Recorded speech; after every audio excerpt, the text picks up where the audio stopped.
of sci-fi radio. This station is now the ultimate power in the universe. We would be honored if you would join us.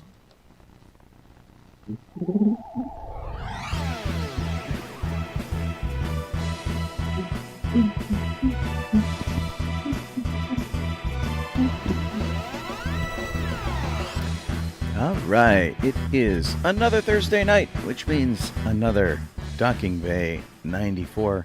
It's our Douglas Adams episode, only in that it's episode 42 of the year. You could be listening to us over on sci-fi.radio, sci-fi for your Wi-Fi. You could be watching us on Facebook or Twitch or on YouTube.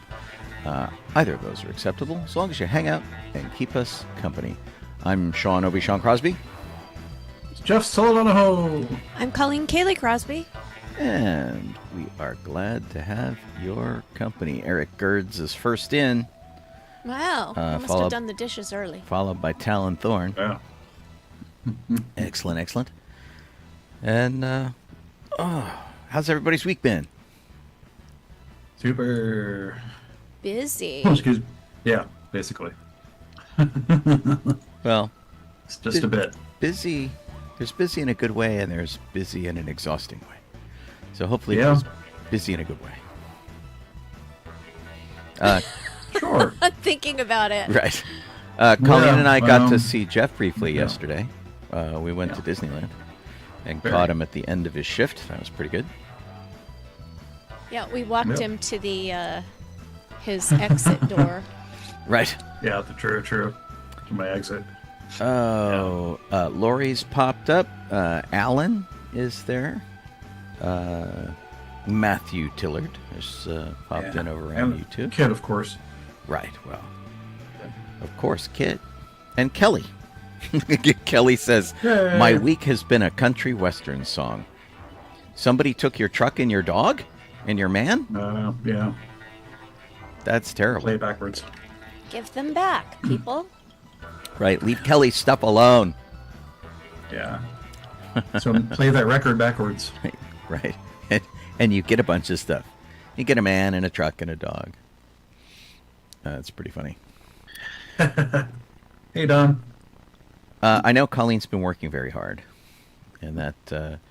So we had a Disney day yesterday. She went with me. We went late though. Usually when we're doing a Disney day, Sean gets up from his morning show that ends at 11, and then we rush right out.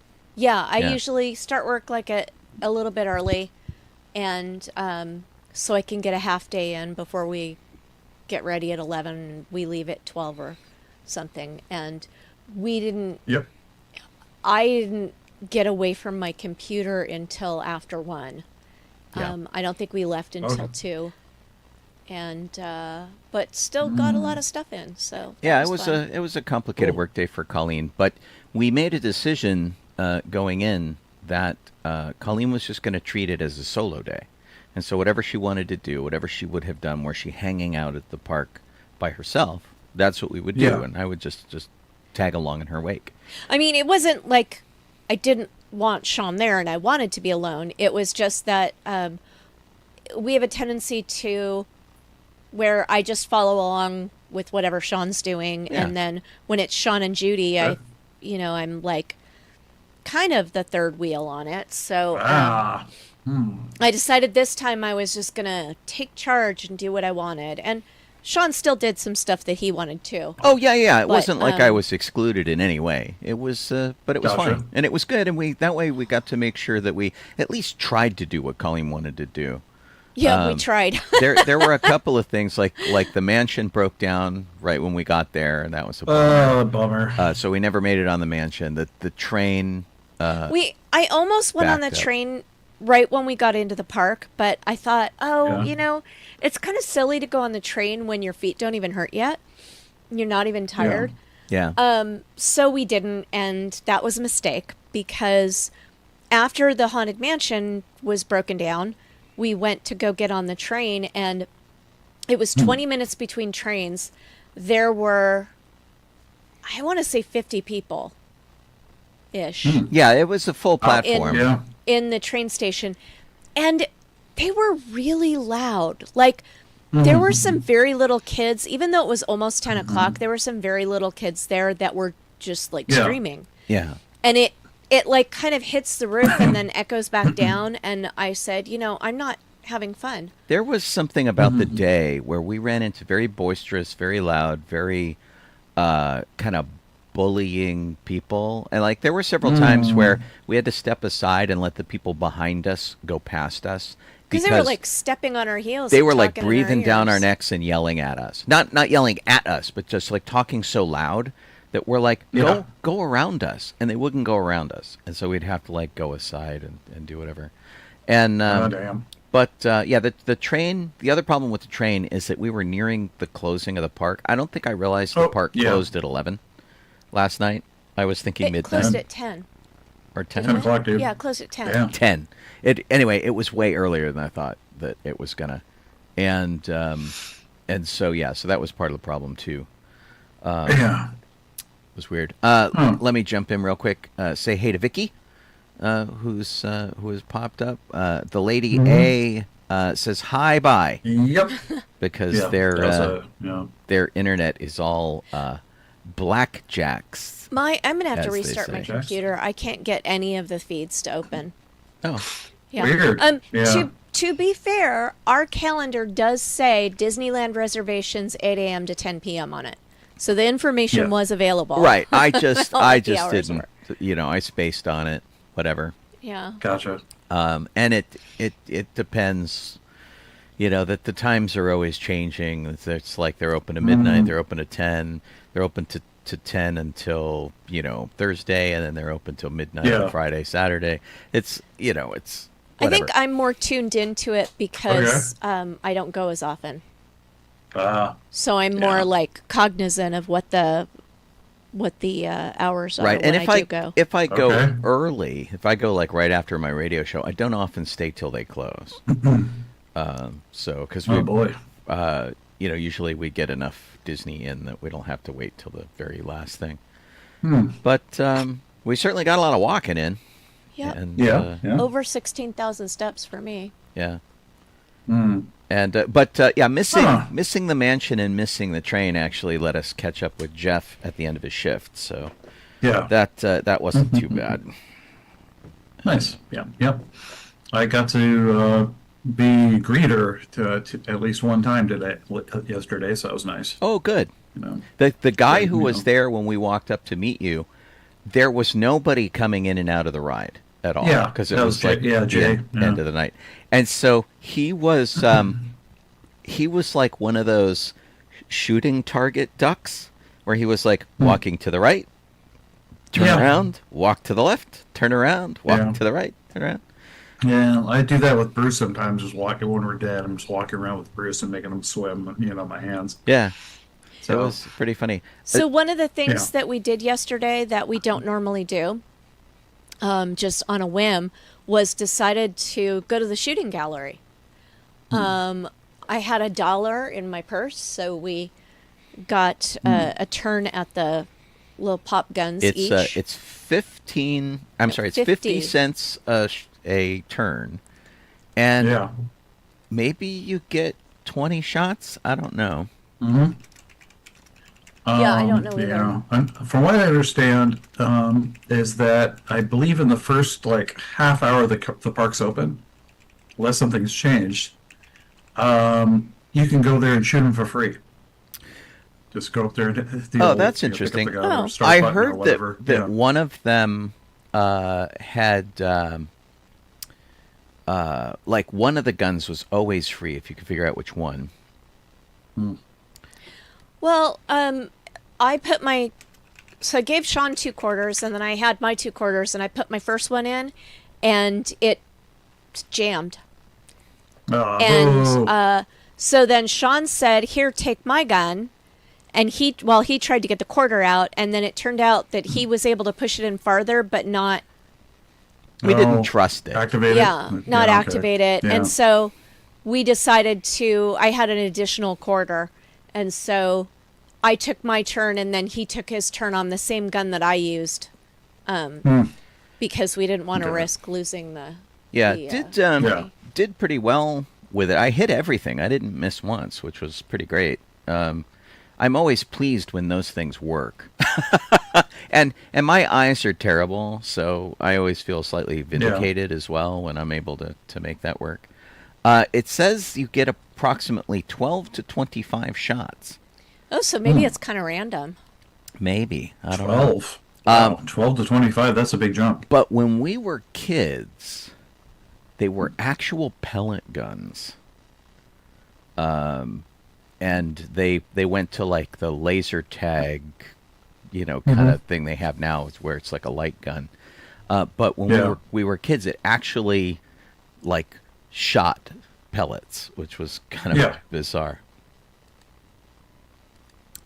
But I like to use that every once in a while, just because it's my hope that they don't shut it down. They shut down the one in Florida, which I felt was really sad. And I think they turned it into like a Disney vacation lounge or something like that, which is really a bummer. So I hope that they keep it, which is pretty fun. BK on the air has popped in. Kit posted a shark. Oh, and we got to live long and prosper from BK. That's cool. Yeah. I guess dolphin? What is that? A shark? Can't really tell. I think it's a shark. I look and it's like we're so tiny. You mentioned so it's Bruce, hard for me to tell. and so I'm gonna say that. But yeah, Lori said she did the pellet guns. I always thought it was really cool when I was a kid. But Cool. I hope that we get to keep It's ours like- in Disneyland. Yeah. I don't remember anything else. We went on Star Tours as our last ride. Okay. So we left you, Jeff, and we started walking out, and Star Tours was 5 minutes. And so we're like, okay, let's go on it. We backtracked a little bit. We went on the ride. And we got there. It was like one of the weirdest Star Tours rides we've ever had. First off, It was pretty wild. there was a solo woman in front of us. And so she goes through and she's like one, and they give her the glasses and she walks through and they put her in the line right in front of us. And so we go in and she starts taking clothes out of her bag and pulling jeans up over her legs. Under her dress. But under her dress. And she ended up sort of like tucking her dress into the jeans, I think unintentionally. And then she had to pull it out and that kind of thing. She had to take her shoes off to do this. So she's standing there in her stocking feet. And so she gets the pants on and puts everything back into the bag. And they load us onto the simulator. We're in row 3. What in the world? Yeah. And okay. then I don't see this because I'm on the other side of Colleen. But Colleen says she keeps going. Yeah, she put her shirt on like underneath her dress. Like she put it over her head and then stuffed it into her thing and put her arms through it and then pulled the dress out through the armhole of the shirt. And then she changed her shoes too. So it was wild. It was a complete costume change. We were wondering if maybe she was on the lam. Right. I mean, it's the kind of thing that they show you somebody doing in an airport where they go into a stall, completely didn't dye change her clothes. hair. And and then like True. dye her hair or cut off her ponytail or like do something. That was weird. So that was weird part 1. Weird part 2 is I always ready my phone to take a picture of whoever the rebel spy was. And so the woman who's loading the ride She is no nonsense. right, but she also walks out the opposite door on the simulator and like vanishes for a minute.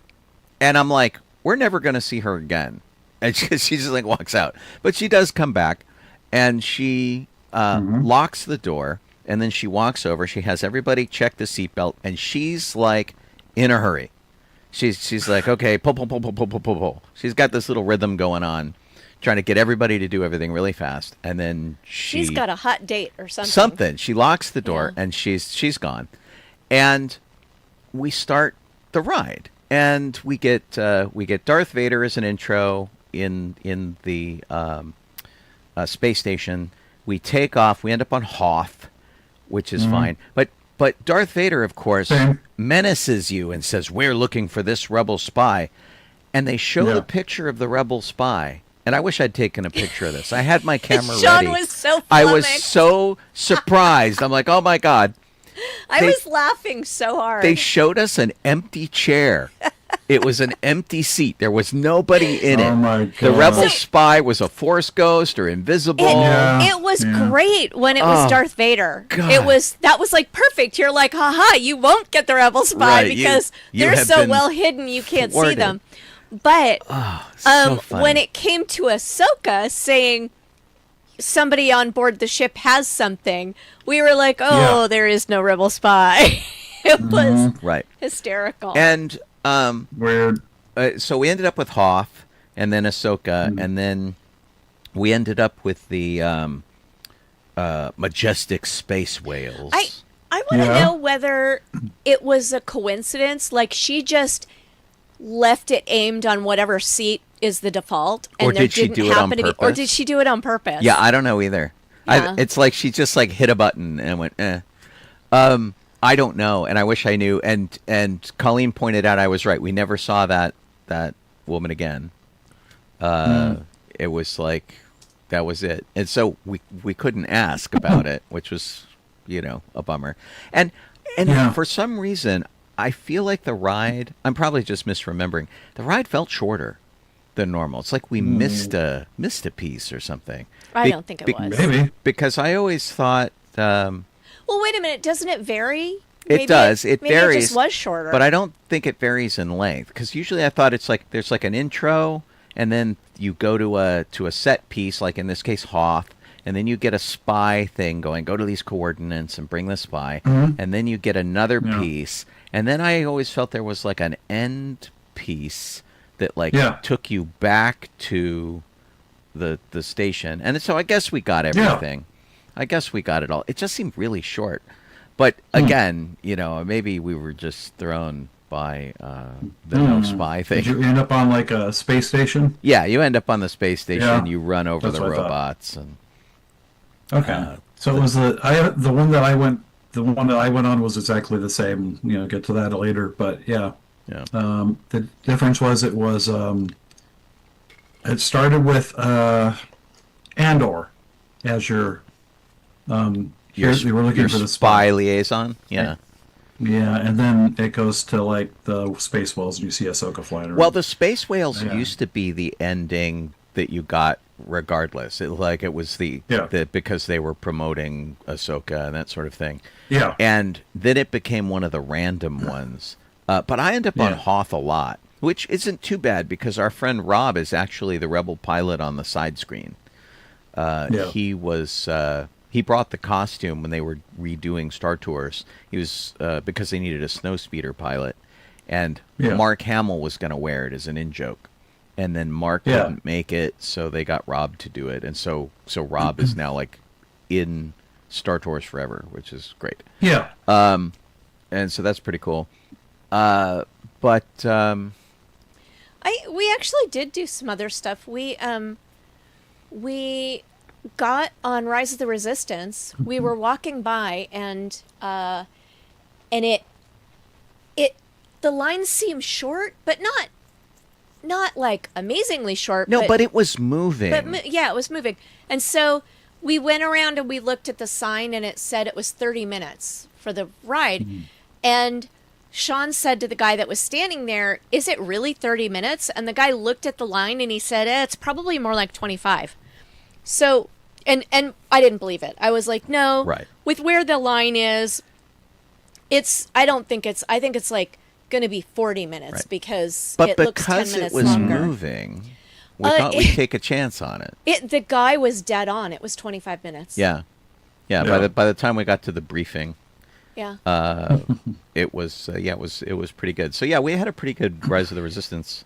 And then we ran into a local who is what are they called? Scavengers?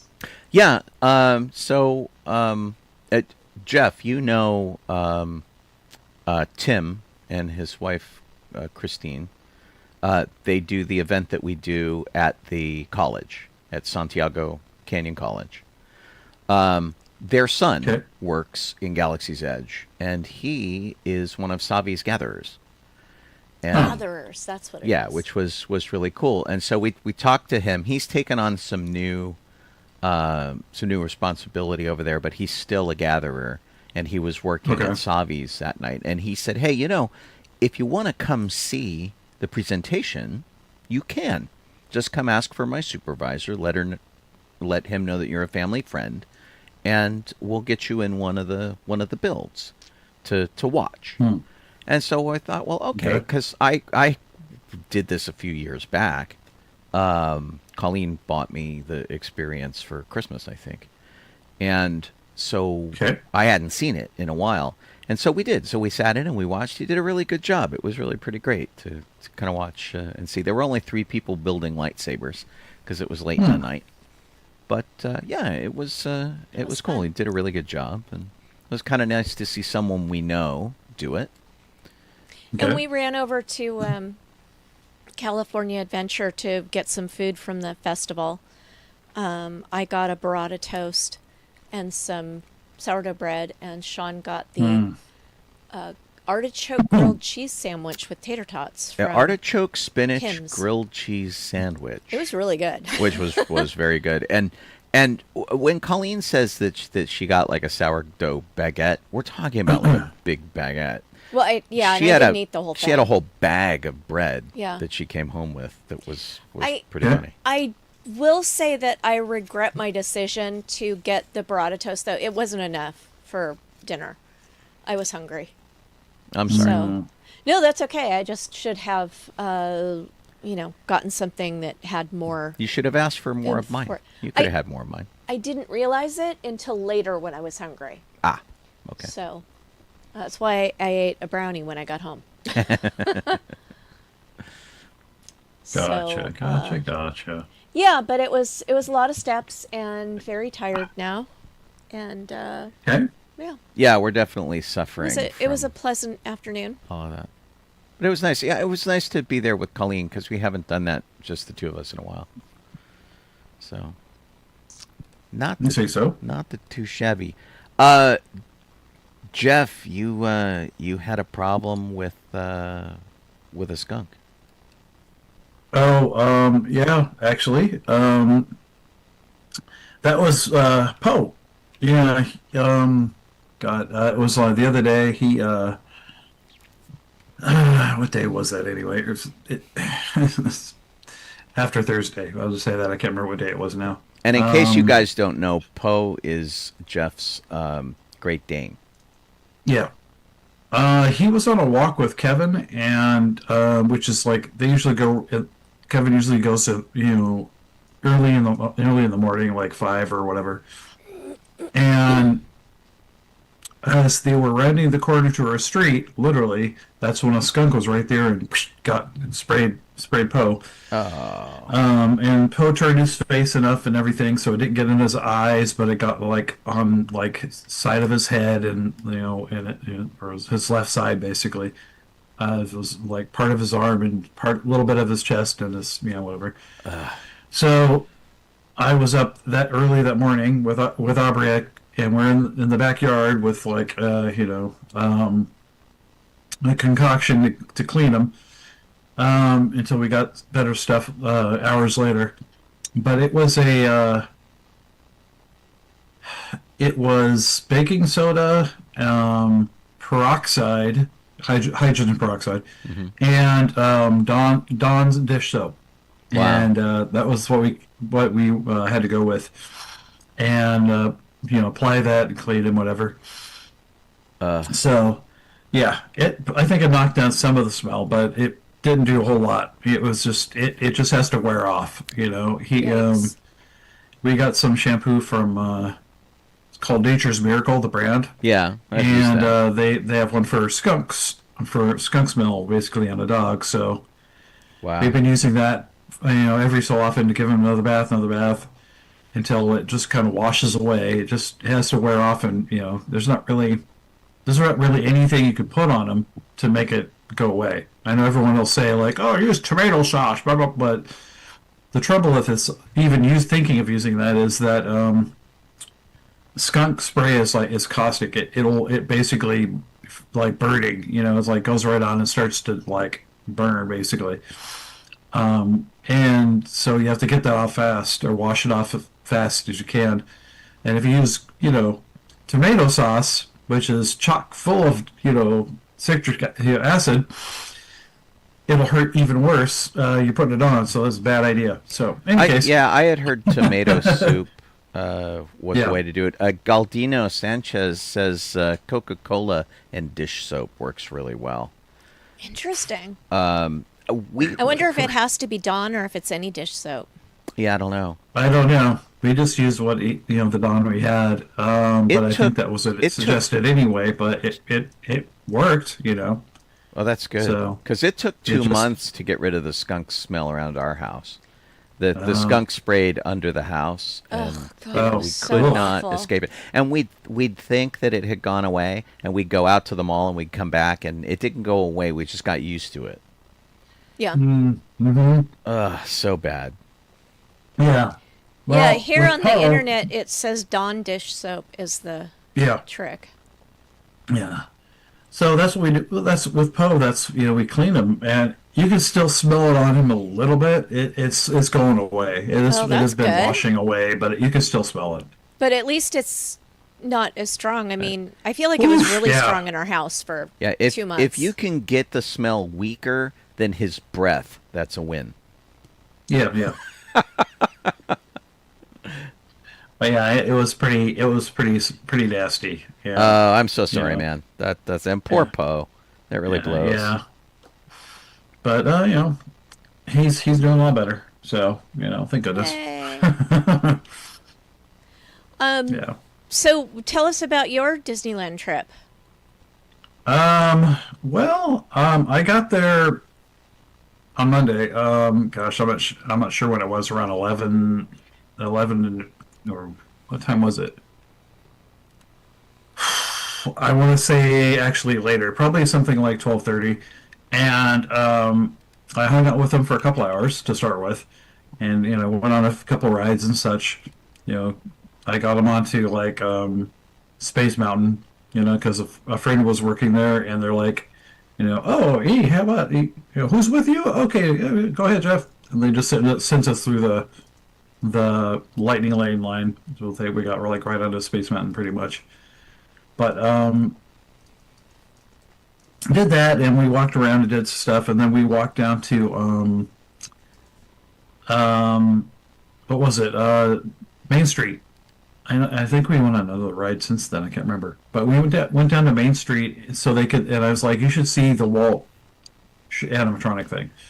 Or, oh, okay. And then and so in the meantime of that, I like basically went left them there so they can do that and do whatever else. And I went back and did my my update with my class, so to speak, for Nemo, which is really just a safety update. But actual work. They do it, yeah. And it's like, and it was pretty much 2 hours. It was a little less than that because it's the same thing as normal working, where it's 20 minutes before the time you're there, you will clock out and gives you time to get to your car, because we're not parking at the location. You have to usually park away from the location, so it gives you time. And then I went back and went back over there and met him again at DCA. They were at DCA, and I think we went on to Guardians of the Galaxy. That was fun. That's cool. And such, yeah. And I think they had already done some more stuff there, so they're like, we're ready to go back to Disneyland. So we went back over and we went to like Pirates and Mansion and other stuff. And cool. Yeah. I was sad to miss him because this is Mickey and Jared. They're old school Ghostbusters people. I may not have seen them since their wedding. I don't know where they're living these days, but Mickey used to do Dana, and Yeah. or Zool. Zool, if you will. Yeah. Yeah. And yeah, so I was very sad that I couldn't come out and Yeah. hang out with you guys. Yeah. Because it's been a long It was time. fun. Yeah. They're good people. Yeah. We just went around and did a few rides and such and watched, and did a lot of talking to each other back and forth and um, you know, it was fun. I think the last ride we did was Big Thunder Mountain. So, and then we left before the park closed, which was, I think it closed at 10 that day too. So, but we left before that. Okay. Yeah. But it was fun. Sounds Right like on. a nice day. I haven't seen them in such a while, so it was nice to catch up and talk. And Yeah, that was the thing. Is that like we haven't seen them for quite a while, whereas we used to do events Yeah. with them all the time, and they were super great. So yeah, right on. exactly. Yeah. Sean also went to Yuri's night. How was that? It was different. So first off, Yuri's Night, in case you don't know, is a global science party, and it is designed to generate interest in science. It's a little bit of a bait and switch. So if you're like kind of interested in science, but you want to come to a cool, ravey kind of party, that's sort of what this is. And usually we do it underneath the space shuttle at the California Science Center. And this year, the California Science Center is almost ready to open, but not quite yet. Their shuttle display, where they've taken the shuttle, which used to be on a cradle, where it looked like it had landed there at the Space Center, and we Okay. would like have a party under it. You could almost touch it. In fact, I think Trevor, who's very tall, could touch it if he reached up wow. and did it. It was like that close to you. And what they did, they got additional parts of the shuttle, like the solid rocket boosters and the external fuel tank that you usually see with the shuttle on the launch pad, put it all back together, tilted the thing up so that it is now pointing skyward, and built a new building around it. It's kind of amazing. Nobody's displaying a shuttle like this, and they've got a gantry that lets you kind of go up and look in windows and check things out for the shuttle. And so because of all this construction, they moved this event to the Griffith Observatory. Griffith Observatory has been around since 1934. You have seen it in movies like Transformers and The Terminator and things like that. The Rocketeer, most notably. And I used to work there. So I was very excited to go back there because I knew people who were there. And but what happened was, because the person who is usually my contact there sat out the organizing part of the event, is that I didn't get tapped to be the point of contact for the event. Somebody else jumped on it. And so it was weird. I didn't exactly have a job there. So I kind of just got to walk around and hang out. Yeah. And I helped other people and things like that. And in fact, the guy who was POC, I didn't get to talk to him at all. And he I saw him for about 10 seconds, and I kind of wanted to find out what his experience was, because nobody else has ever POC'd this event but me. So I didn't even get to touch base with him and find out what was happening, because everybody just sort of vanished at one point. Gotcha. But because it was in a new location, they didn't use us in the same way. I think a whole bunch of our guys got kind of stuck in like a VIP presentation in a theater, which is not a thing that usually happens to us. So I'm hoping that's not true, because that meant they were standing for like an hour and a half, and that's way not cool. It's really brutal. But the party was pretty great. They had a little fair outside in front of the observatory. It started at noon. It ended at midnight, so it was a long day. It was open to the public up to a point. I think at about 6 o'clock, they started VIP stuff, and so the public could only see some of the things. They struck all the stuff out on the front lawn by sunset, and got rid of that. and then they inside the observatory. They had the big party and thing that they were doing for people who had bought tickets to Yuri's night. Okay. But for me, I got to see a whole bunch of people I used to work with, which was really terrific. Had a great time reconnecting with them and talking with them and seeing what was up at the observatory these days. Cool. The director of the observatory, Ed Krupp, is still there. He's been there for like 50 years, and in a really weird turn of events. So usually we would display Road Squadron cars, and they didn't this year because they're like, we don't have any space. But I pulled in, and they're like, oh, we have a parking space for you. I'm like, okay. And so they put me in this parking space, and it's the director's parking space. It's Ed Krupp's parking space, which, like, when you're working there, you're like, do not park in this parking space ever. Terrible things will happen to you. And that's where they put me. And so I'm like sending pictures to my other friends that I know who work at the observatory going, I think I'm in trouble being in this space.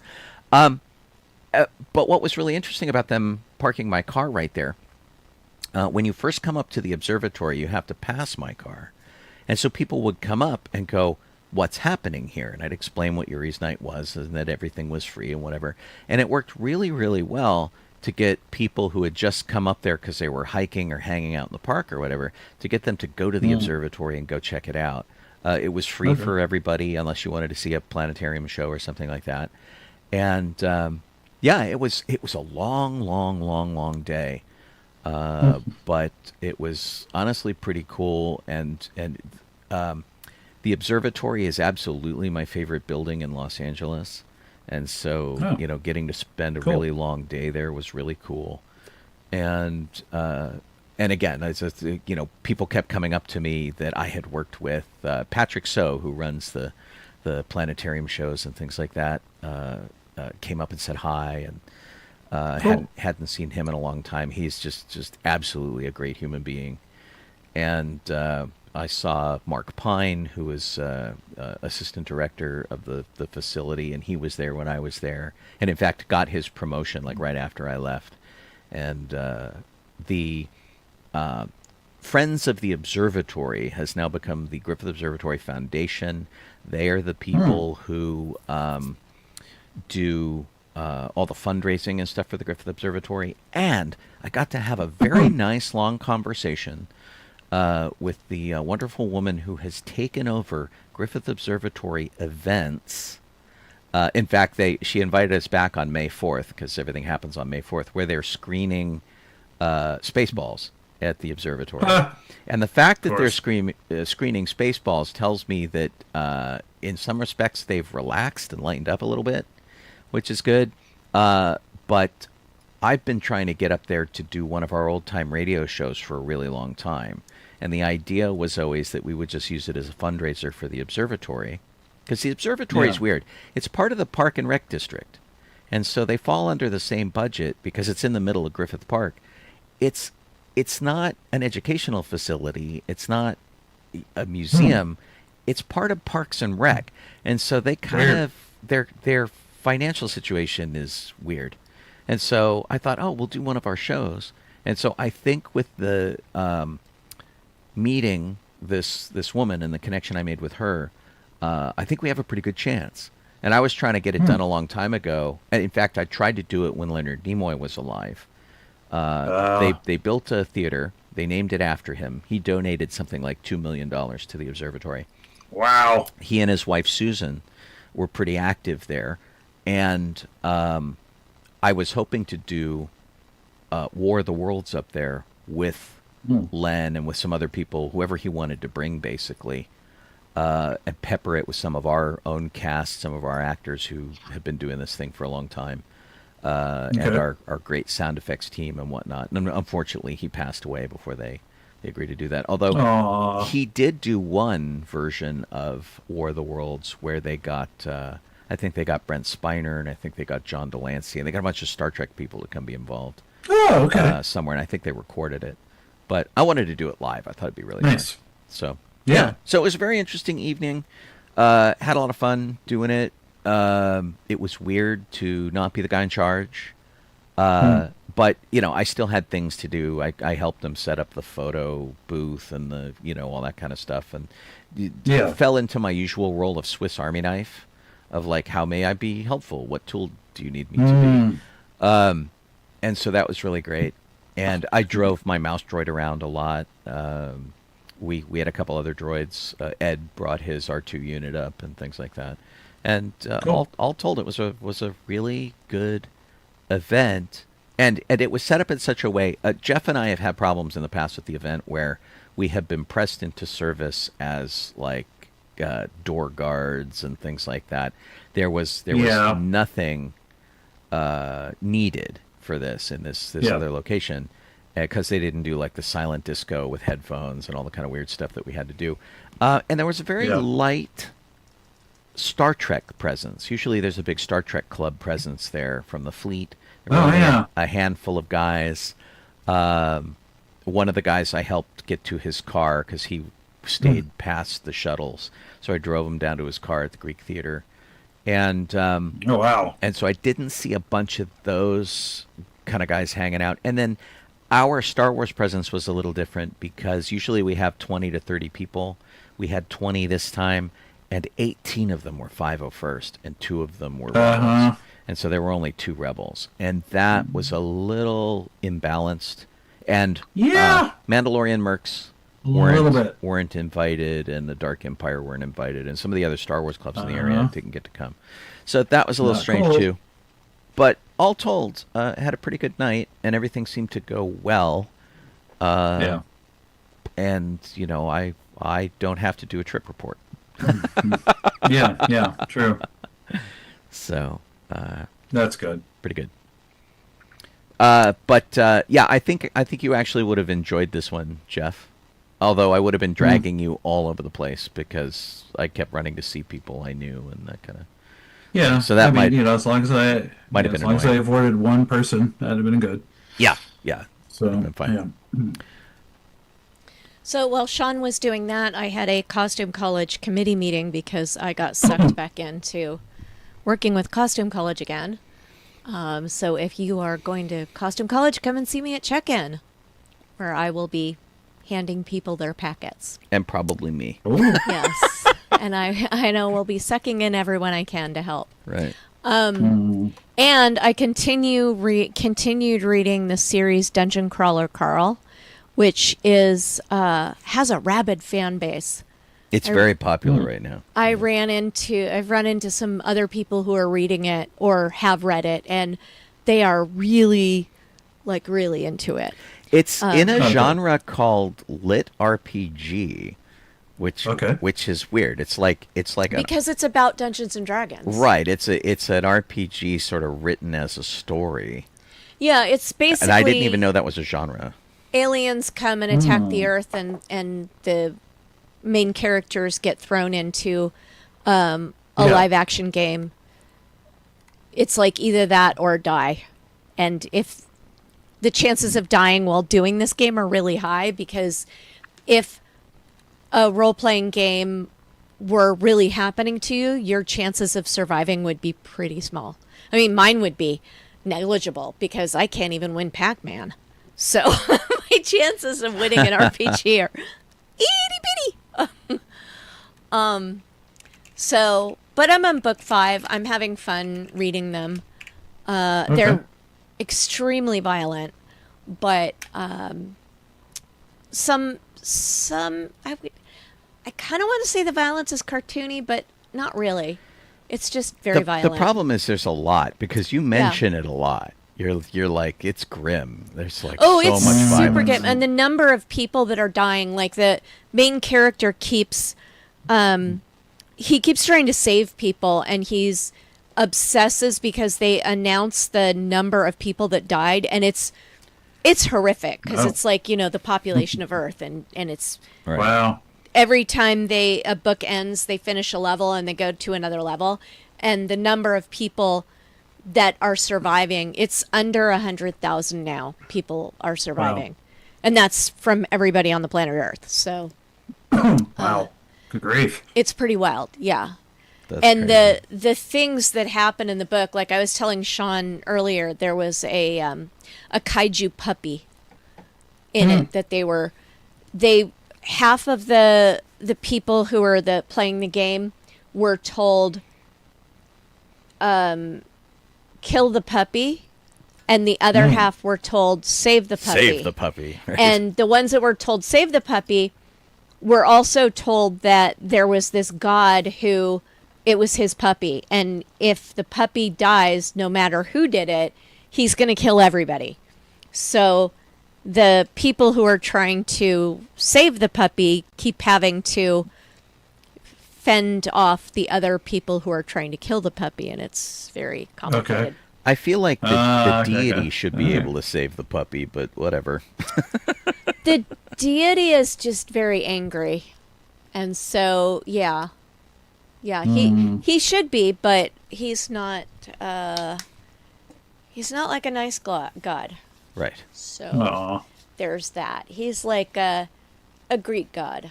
I was gonna say like an Old Testament god, but even older than that. Right. And then I told you about last week about the pattern that I started, and I made the mock-up, but I haven't tried it on yet.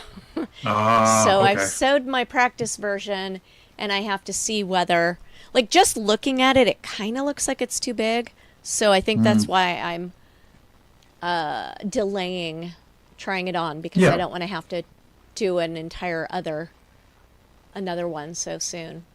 And then the fun thing we did was we went to dinner with listeners Liz and Eric, and they were kind and invited us over for tacos, and so we had tacos and brownies, and just a lovely chat.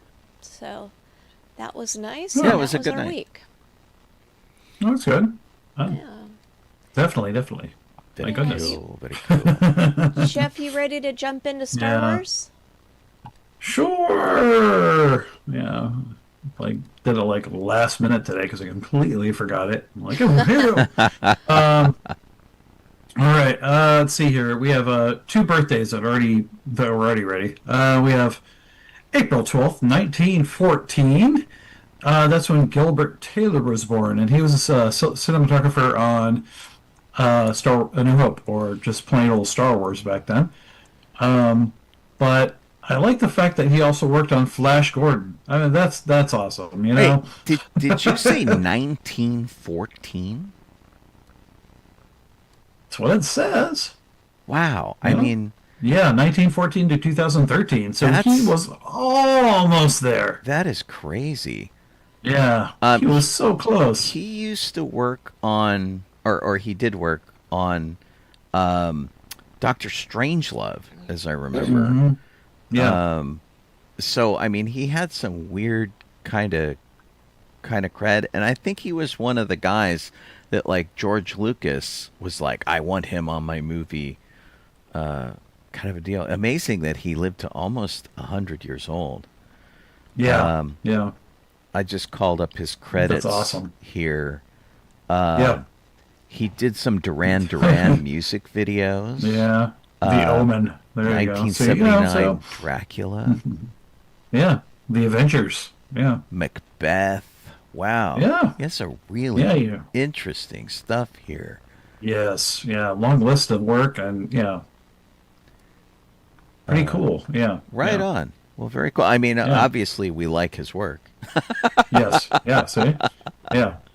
And like even the Russo brothers like his work because they really love that Flash Gordon movie. So yeah. Oh, really? That's funny. Yeah. That must have totally been do. such a weird, hard project to work on, too. It is so cartoony. Oh yeah. Yeah. I mean, but Max von Sydow, who's next on the list, and also was in that film, In was Flash beautifully perfect. Was perfect as the character. But he was Lorsen Tekka in Force Awakens, born April 10th, 1929. But he was Ming the Merciless as well. So I mean, and many other things like Strange Rue. He was the bad guy, whatever the character's name was, and a bunch Right. of other stuff. Well, but yeah. and what's really funny is so maybe his most famous movie that he did in 1959 is a movie that most people know through parody or through comedy. So he was the human in the Seventh Seal playing chess opposite death. And so you see this parodied all the time. Bill and Ted's Excellent Adventure made a huge deal out of it. What was the name of the second Bill and Ted's?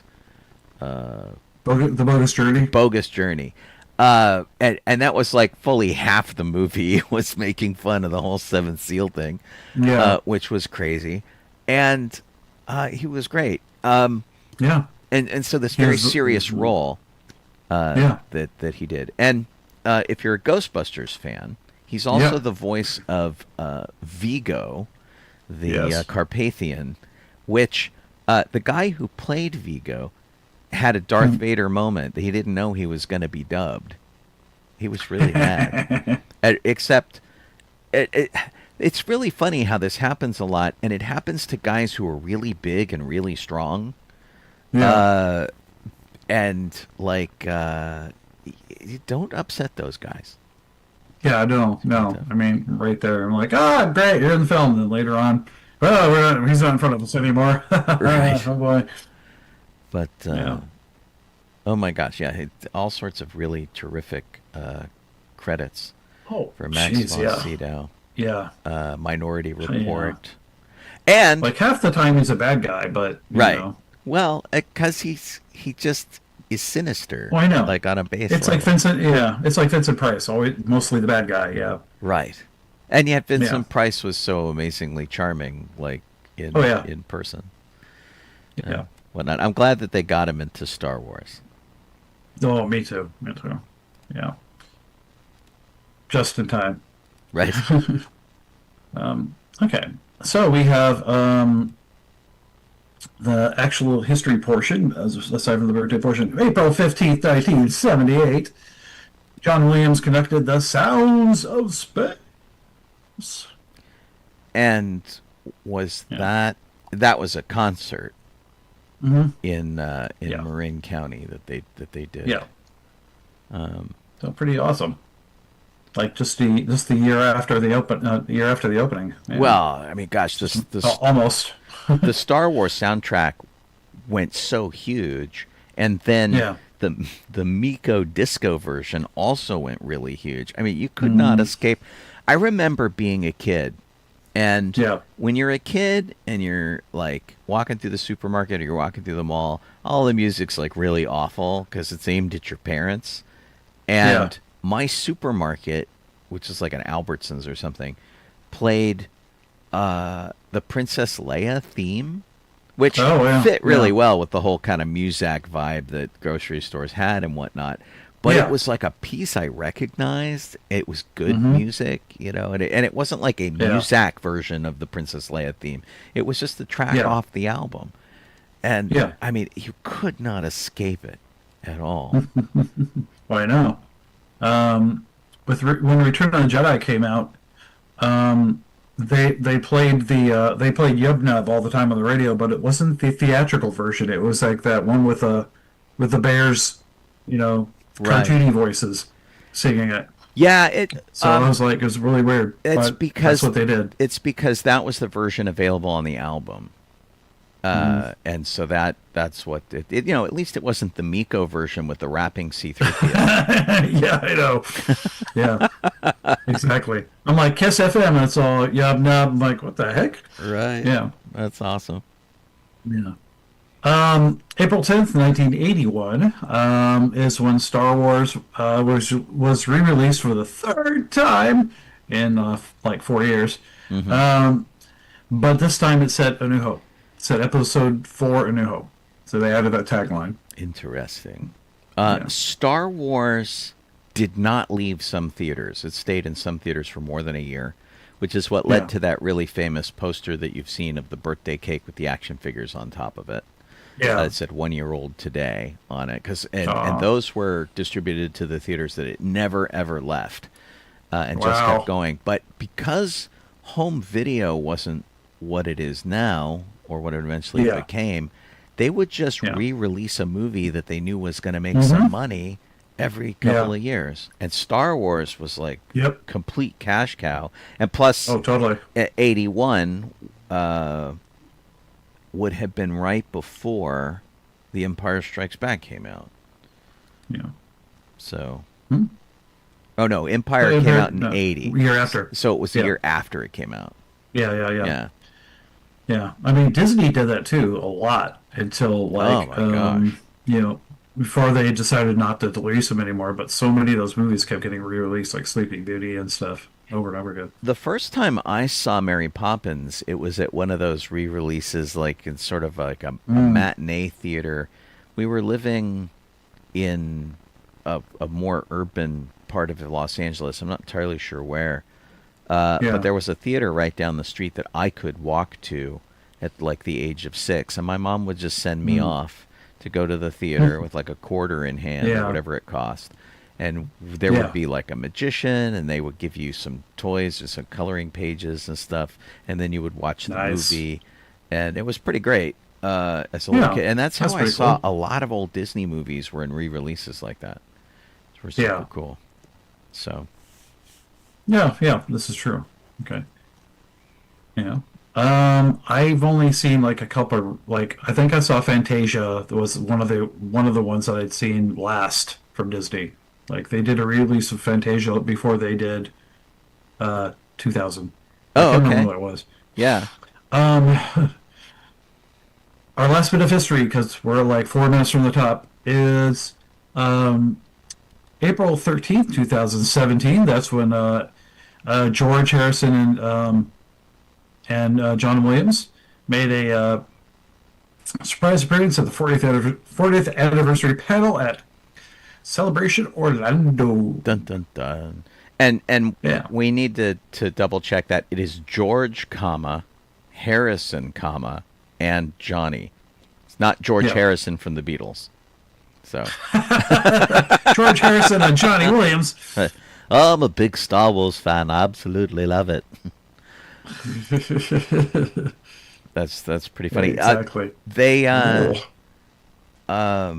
just made the announcement for Star Wars Celebration. Yes. Tickets are going on sale. What, May 6th? Yeah. And so I have submitted, by the way, the Road Squadron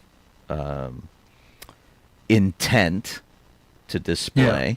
They don't really have anything, so I kind of did it as a backdoor through their the site where they're looking for sponsors.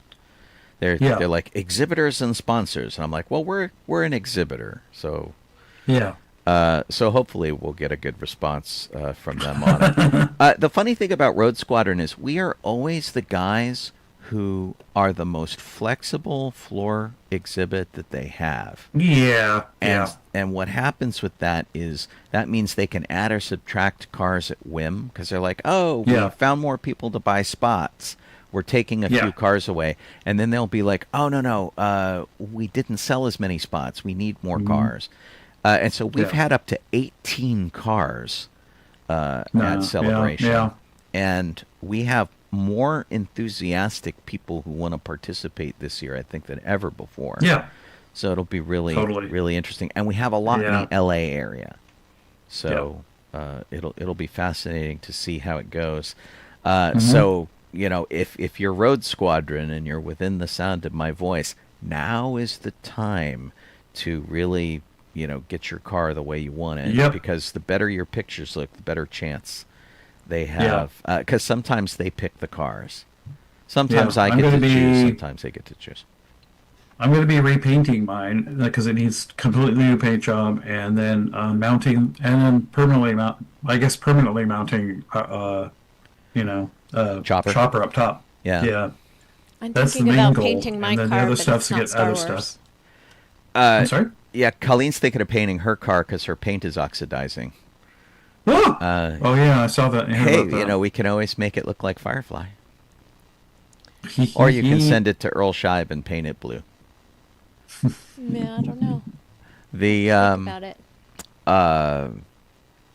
it should be really fun, and we submit different ideas. They usually just put us in a spot like we're a car show. They're like, hey, look, it's a lump of cars. Every every year I try to sell them on two ideas. Idea one is that we make it look like a car hop, and we do like American Graffiti, like Mel's Diner, or we do like Dex's Diner to keep it in the Star Wars universe, which would be really fun. Just have like a little facade up there that looks like we're all parked in front of the car hop. Put space food on trays outside our cars. It'd be really fun. And then the second thing is a drive-in movie where we put up a screen. We park us all in rows like we're at a drive-in. We have Bluetooth speakers playing the audio, and on the screen we show people's fan films. Yeah. And people can like walk by, see a fan film, check out the cars, and walk away. I hope at one point they will take us up on one of these cool things. Totally. But usually they're just like, nah, just park cars. You just park it there. We're going to stick the Hot Wheels car with you. Right. You know? Well, I don't mind that. As long as, because one year Mattel sponsored all our signage. It was terrific. Yeah. I am all for being sponsored by somebody. Let me jump in here. Let y'all know that you're listening to Docking Bay 94, sci-fi.radio. It is sci-fi for your Wi-Fi. And I'll tell you, while we're talking about the radio side of things, we have a updated website at sci-fi.radio that's really quite nice. Gene Turnbow, station founder and manager, has updated the entire look of the website. It is pretty spiffy. Ooh, it's shiny. Wow. Yeah, I really like it. And if you look at the top, there's now a radio ticker up there that tells you what show is playing live, what shows are coming up, at what time. You can still go to the regular schedule, but I really think, and not to slight any of Gene's previous designs, but I really think this is the most professional our site has looked. I am absolutely proud to point people at this website. I really like the banner with the ships flying on it. Yeah, it's really great. And it looks like it's easier to find how to listen to the show. Yeah, exactly. That's so great. If you haven't been there, I encourage you to go check it out. And also remind you, the only thing that's really changed from the site in layout is that all of our Patreon buttons and things are down at the bottom of the page. We are still listener supported. If you want to keep the station going, then you can go check that out. And those are for people who can hear us or within the sound of my voice. The folks who can see us are watching us on Facebook and YouTube and Twitch. We are always glad to have all y'all wherever you may happen to be. And there's ways to like and subscribe and do things over there, too. Yeah. So for those of you who are doing it, thank you so much. We're very grateful. And we're always grateful for your company. And to those of you who haven't, give it a thought and see what's up. I am Sean Obi-Shawn Crosby. This is Jeff Donoho. I'm Colleen Kaylee Crosby. And working behind the scenes, doing our links and keeping our show document together is Boba-Kit Sovine. Does a lot of work. None of us get paid to do this. She gets paid even less. Working in the shadows. So thanks, Kit. I appreciate it as always. Okay, so we have just a couple of bits about Star Wars left. The first is that the Lego Darksaber is for sale. So. Oh, that's cool. Is it for sale? It is. Yeah, it's been revealed as a higher end adult kit. It's not for sale yet. It is the rats. It is the handle of the Darksaber. Okay. It's a reasonably small set. It's only 278 pieces. Right. It will be available from May 1st through May 6th, so a really small window, with Star Wars purchases of $160 or more while supplies last. Right. So basically what this is, it is a gift with purchase. Here, let me show you what this looks like. There we go. Oh, except it's telling me it wants cookies. So this is the handle. And this is what you get for the criteria that Colleen was just talking about. So if you make another purchase, they will throw this in as a bonus. And So you know, if you were the- thinking what? about buying some Legos, I guess now would be the What? time. right. Well, Wow, within so within that time frame, yeah, up to May That's 6th, I cool. guess. And it's a neat little thing. Jeff and I, for one of the last Legoland events that we did before they Yeah. took out Miniland and all that kind of stuff, Jeff and I had Lego blasters and lightsabers Yeah. that we made, which were super cool. And so I've got a couple of these, but they weren't officially released by Legos. We had to Yeah. go out and figure out the what they call mocks. Yes. We had to find the mock to make it happen, and so it's kind of really spiffy. And so if, Yeah. this is just in time for the Mandalorian and Grogu. I don't know if the Mhm. Darksaber is going to have any play in there, but it's Don't know. a neat looking set. Yeah. And let's see, it's So you- for adults, authentic details, fantasy decor, which is the stand with the nameplate. Okay. It On the Lego website, there are 176 different Star Wars sets that you could buy.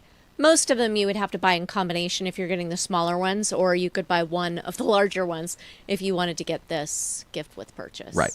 And just so you Okay. know, in case you didn't, it's life size. It's a life size handle. It's 10 inches long.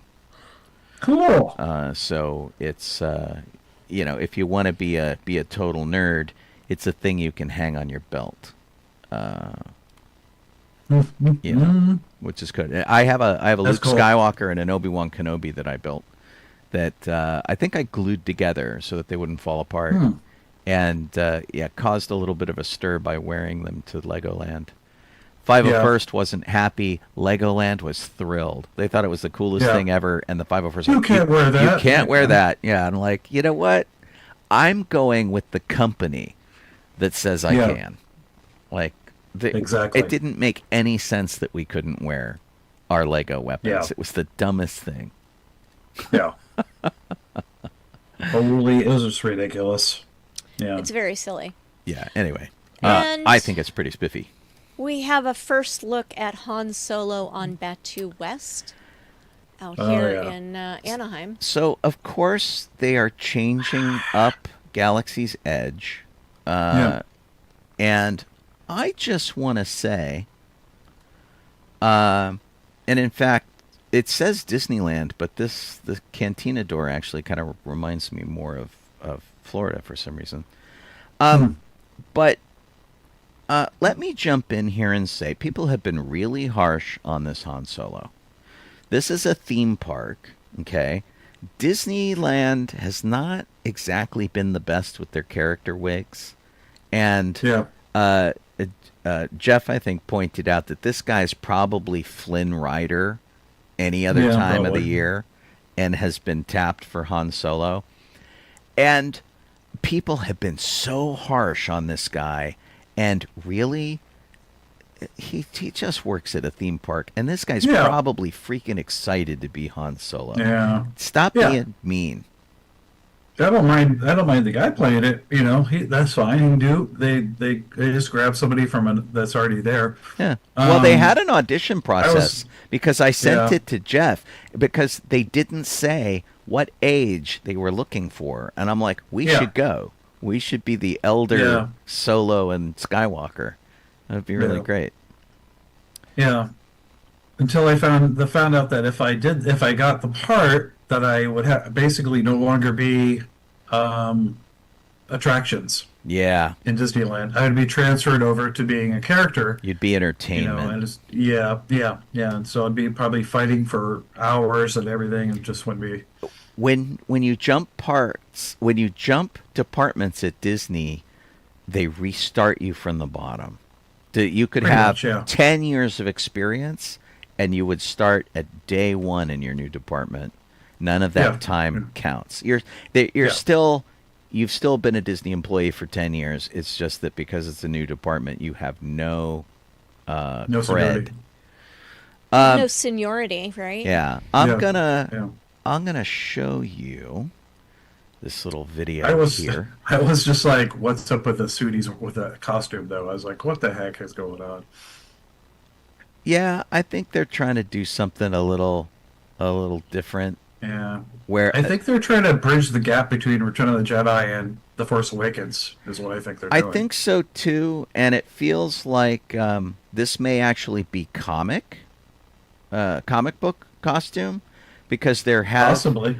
Han Solo's appearance in Galaxy's Edge was documented in the Galaxy's Edge comic series.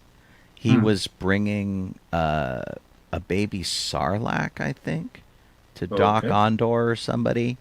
There's a way that he's completely tied into Galaxy's Edge. I don't know if they're observing anything on that, Oh, but interesting. that's what I'm thinking. Anyway, you know, Okay. he's just fine. He could use a better wig. Maybe they'll get one after everybody talking about it. But, you know, who knows? And so, Yeah. but, you know, go easy on this poor guy. Yeah. It's You also got it, hard yeah, because totally. we've only had 2 Han Solos, and so it's really hard to open your heart to a new one. Sure. Well, and we, Yeah. above everybody, have spent more time occupying these characters than most people. It was pointed out to me when Colleen and I got to do a tour of the Skywalker Ranch archives to look at some costume things, that I go through costume. I'm more damaging on my costumes than they were in the films, because Yeah. I've played Obi-Wan Kenobi more than any of the actors have. And Yeah. that's, you know, just the way it's going to be, because they inhabit a role and they move on. Yeah. I've been doing Obi-Wan Kenobi, like the old school Obi-Wan Kenobi, since at least 1999. And whatnot. And I've gone through like 6 costumes, and it's Yeah. crazy. So, Disney, of course, does have all the money. You do want to see them do it right. And, you know, this may have just been a quick teaser that they threw together to you know, go, hey, fun things are coming. And he may look better when we see him. Yeah. It definitely was like a quick thing they shot. Oh, yeah. So Han Solo's on the cover of the first episode or issue 1 Yes. of Star Wars Galaxy's Edge comic book. Yeah, and we have them here. We could take a look. Okay. It was easier to look on the internet than it No, was to I'm get up I'm and- saying that we can actually. Well, I'm looking at the cover of it, and it is the same costume that the actor was wearing, I believe. Oh. But I could be wrong because The coloring is slightly different. I'm trying to look up the image. Pull it here. up. It will load. Here we go. Because he's got a black vest and blue pants and things, but it's, you know, it's similar to what It's we a little expect. close. Yeah. Let me see if I can isolate this image. Here we go. Yeah. And I'll see show what it looks like. all y'all. And of course, they love doing multiple covers because they sell more. But we have this 5-issue run, Okay. which I collected at the park when they were selling comic books. see, it looks just the same to me. He had a blue vest in the video, but I maybe can't even this see is it. blue. The comic I'm looking at is blue. Okay, it's a very dark blue. Yeah. So yeah, it's pretty That's similar. the regular. That's like the regular outfit. Yeah. Yeah, That picture. That's his normal outfit from like A New Hope. yeah. But see, in the new costume, it has like the little cylinders up on his left It does. side. Right, Just like the like jacket, the you know, the episode yeah, and he's wearing the 7. brown pants, and yeah. It's fine. So I don't know. It'll be great. Yeah. I was just wondering where they were getting it from, and I thought it could be based on a comic book, but apparently from a source I'm not allowed to reveal, and I won't say much about this. Right. They're doing their own thing. Well, the Disney is brown doing its own pants, thing with regards to that. you're right. They are brown pants, which they aren't in the Yeah. comics. The so. colors that he's wearing are the colors that he had in Return of the Jedi. He had brown pants and a blue jacket, and that was Yeah. Oh, he even had the vest in Return of the Jedi. Yeah. Yeah, for part of it. Yeah. So it's very much like Return of the Jedi. It's just that there's something they put something weird on the front. You know. And then I think he also had those colors in The Empire Strikes Back Yeah, as well, but that he was- had yeah, the that was the jacket jacket, versus the vest. So Yeah. Are we ready to move on to other theme park sure. bits? Sticking close to home, but not Disneyland. SeaWorld is no longer going to have fireworks. They've listened to the pet owners and other people who have complained for years that the fireworks that they've been doing since 1968 are a nuisance and and an environmental hazard. And they're attempting to move over to a drone show. They want the drone show to have 1,000 drones, not droids, in it. That'd be awesome. But they're waiting on permission from the Coastal Commission. They need a permit from Gotcha. the Coastal Commission. Well, I mean, the impact on the environment has to be less than fireworks because it's not Yeah. littering the area with shrapnel. Well, I would think also that the fireworks would probably bug the creatures that are at SeaWorld too, wouldn't it? You would think. Yeah, I mean Yeah. they probably do. It depends, but you know they. I haven't been to SeaWorld in a long time. I don't remember them doing a lot of nighttime creature shows and things. Pretty much when the sun goes down, they're done. So that may be the case. But now that we do have drones, I think that's a perfectly acceptable substitution. And they Yeah. don't have to have fireworks. I imagine in the long run, it's also probably cheaper. The drones are a little Yeah. less expendable than the fireworks are. And They do use they do evening shows during the summer Yeah. featuring orcas and fireworks. oh, okay. Yeah. Ah, orcas still. Interesting. I thought they didn't have them anymore. Unless the orcas are part of the. Well, this The is an picture you AI said. overview, so who knows? There's the article that we're looking at. I'll show you here. The reason I think that the Coastal Commission will probably not have much of a problem with it is there really is a lot of waste that comes off the fireworks. So Oh yeah. here is a sample of some of the fireworks bits that Yeah. get strewn about, and it really is kind of shrapnel. So Yikes. yeah.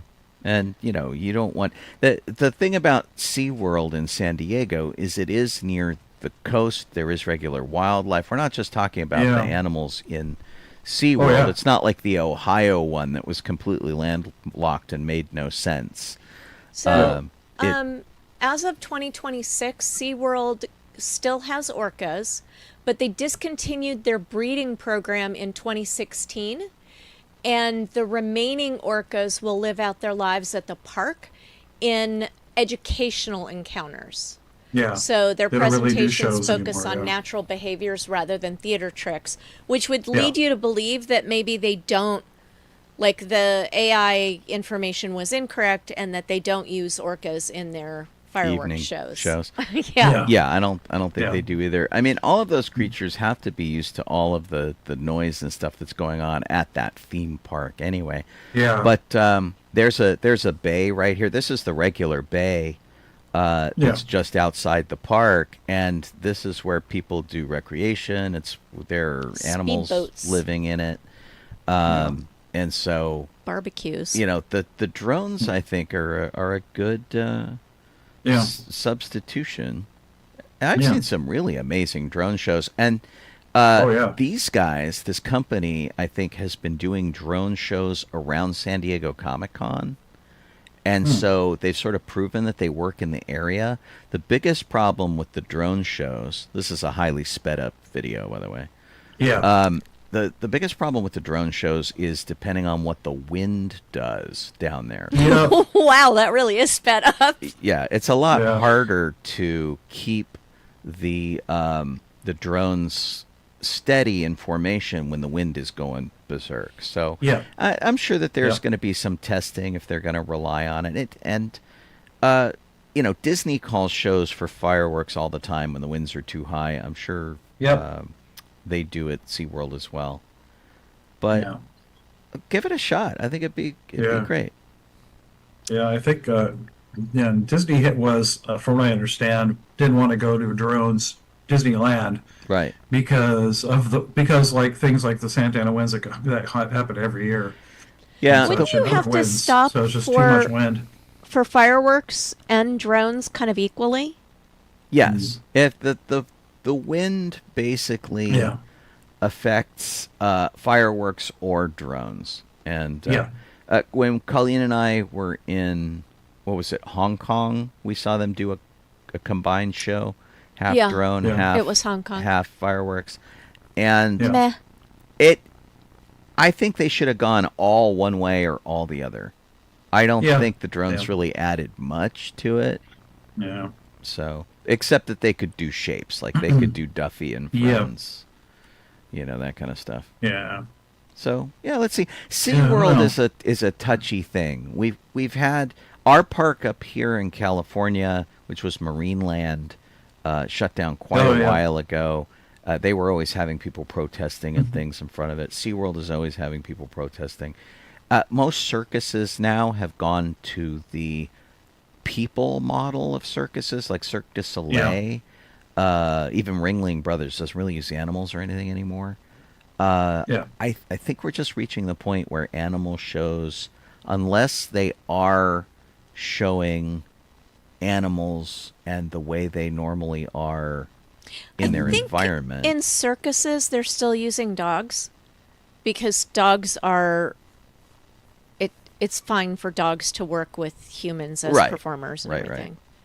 Yeah. Most Well- likely. I mean, they don't really do anything too dangerous with them, Right. you know. Well, and I For was circus, really, they're like just a cute show. Yeah, they do like little, dancing dogs, yeah. clowns or whatever. Yeah. Yeah. I told Colleen about this earlier in the week. I was reading Reddit, and Reddit had an interesting thread which said, what was the thing that happened at your high school? Because everybody's got like one story of tragedy that happened at their high school. Oh, Something okay. happened. Kids were killed drunk driving, or Oh. somebody died on the soccer field, which is what happened at my high school. One kid got hit in the chest with a soccer ball and died because he had a heart issue we didn't know about. Gotcha. And one of these things was there was a 17-year-old girl who went to go have her senior portrait taken. She was working in the yearbook, on the yearbook staff, and she wanted to do something really outrageous. And so they went to a local wild animal preserve, and she was taking pictures with a tiger. And lots of other people had done this. The tiger had been around for a really long time. Things had been pretty uneventful until the girl got spooked when the tiger licked her ankle. And so she like squealed and jumped up, and the tiger jumped up, and the tiger went chomp. And that was it for our 17-year-old girl. I mean, things like that just kind of happen. We have heard of people being injured by orcas and things who were their trainers when the orcas just finally decided they've had enough. These are wild animals. I kind of like the Disney Animal Kingdom model where they're like, here are animals in a habitat that we've created to be like their natural habitat. Please enjoy them in that way. And, you could do bird shows, you could do dog shows, you could do things, but leave the wild animals alone. Closer to home. True. No, not closer to home. Farther from home. Farther from home. In Florida, the Electric Mayhem arrives at Rock and Roller Coaster along with Weird Al, I believe. He is supposed to be involved in some capacity. He's like doing his voice is used for entertainment while you're waiting in line. Oh, great. Yeah, he on his he's actually Facebook page, he posted today that he was doing that, and he said, "I'll be in the doing entertainment in the line," and then in parentheses it was, "Well, I'm not there, but my voice is." My voice is there. Right. Well, and so they're changing things over from Rock and Roller Coaster featuring Aerosmith, and they're making it the Muppets. There were two incarnations of this roller coaster. One of them was in Paris. It is at the Walt Disney Studios in Paris, which is the park Colleen and I didn't go to, and they are now heavily revamping. And they have changed it from the Rock and Roller Coaster to an Iron Man attraction. And the one in Florida is getting a milder retheme, and it is becoming about the Muppets, about the Electric Mayhem. And what they did in Paris that I think is going to affect the one here in Florida is they made it about making a music video, whereas the one in Florida was about being on the LA freeway system trying to get to like a concert. Which was kind of crazy. So, I mean, it's looking pretty good. I'll show you some of the concept art. And when you're in the queue and you're getting ready to get into the ride, the band is recording in the studio. Scooter is sort of running everything. The board ops are penguins. It looks pretty fun. It looks like Kermit is zooming in on the monitor. Yeah, something. Over there.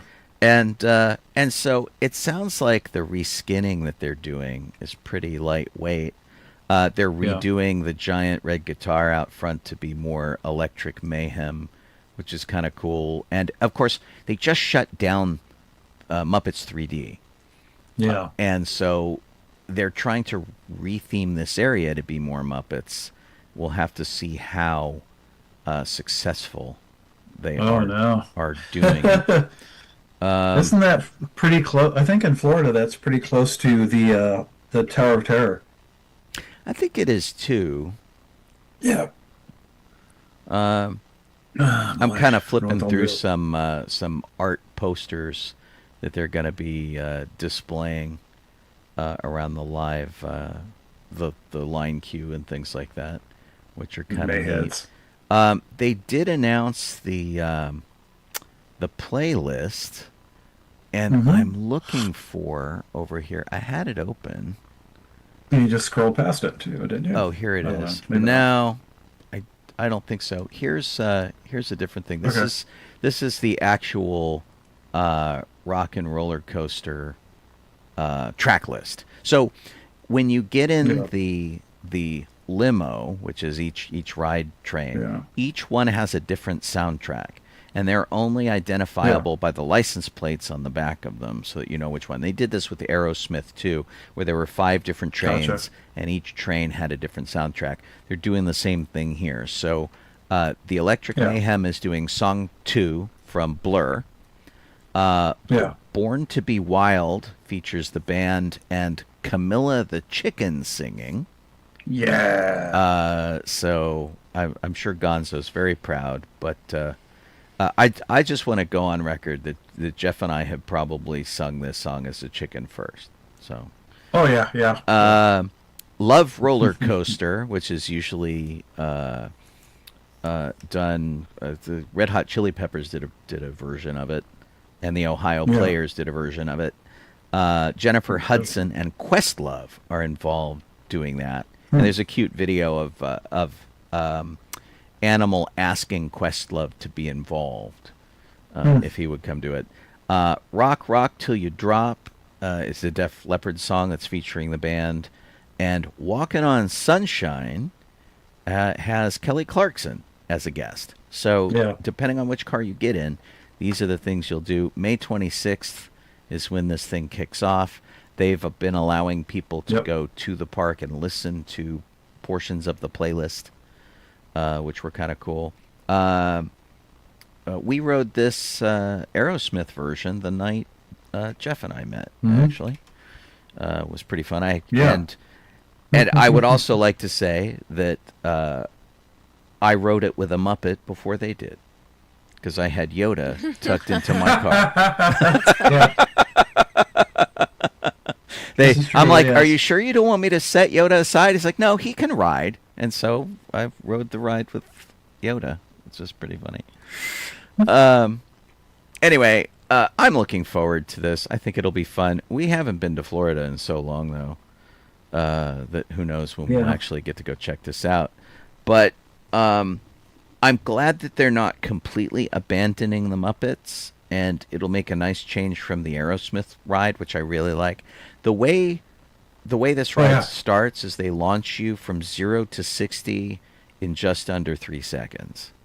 They basically shoot you out of a gun, and so it should be pretty fun. And you know that the Muppets Mayhem show was very entertaining, and focusing on the band again with some side characters, I think is really good. I think it's a good way to handle it. Yeah. Cool. Looking forward to Sean, it. you want to take the next section? Yeah, let me grab over here. Let's see. We lost Mr. Oreo, who was a Procyon loader. He was the raccoon who inspired Rocket from Guardians of the Galaxy. Yeah. And sadly has passed away. The raccoon lived on a farm in Portugal, and was basically the visual reference for all of the stuff that they did for Rocket. And so if you ever watch the behind-the-scenes footage, you can see all sorts of cool stuff of Mr. Oreo. Yeah. Felipe Stati passed away. He's the lead guitarist of Enanitos Verdes, passed away at the age of 64, Latin rock band. And he took over as lead when Marciano Cantero passed away in 2022. John Nolan passed away, which is a little weird because John Nolan is the name of the character on The Rookie with Nathan Fillion. But he was Christopher Nolan's uncle. Passed away at 87 on Saturday. They haven't said why, but he frequently appeared in Christopher Nolan projects and Jonathan Nolan projects. They were his nephews, and he was board member Douglas Fredericks in those films, which were pretty cool. Kind of a nice way to do it. And then he also showed up in Dunkirk, Person of Interest, and a bunch of other things. And then finally, if you had as weird a childhood as we did, you know the name of Sid Croft. Sid and Marty Croft, together as brothers, worked on like all the acid trip shows that we grew up on. H.R. Puffin stuff, Lidsville, The Bugaloos, Land of the Lost, Dr. Shrinker, Electro Woman and Dinah Girl, The Banana Splits Adventure Hour, all sorts of crazy stuff. And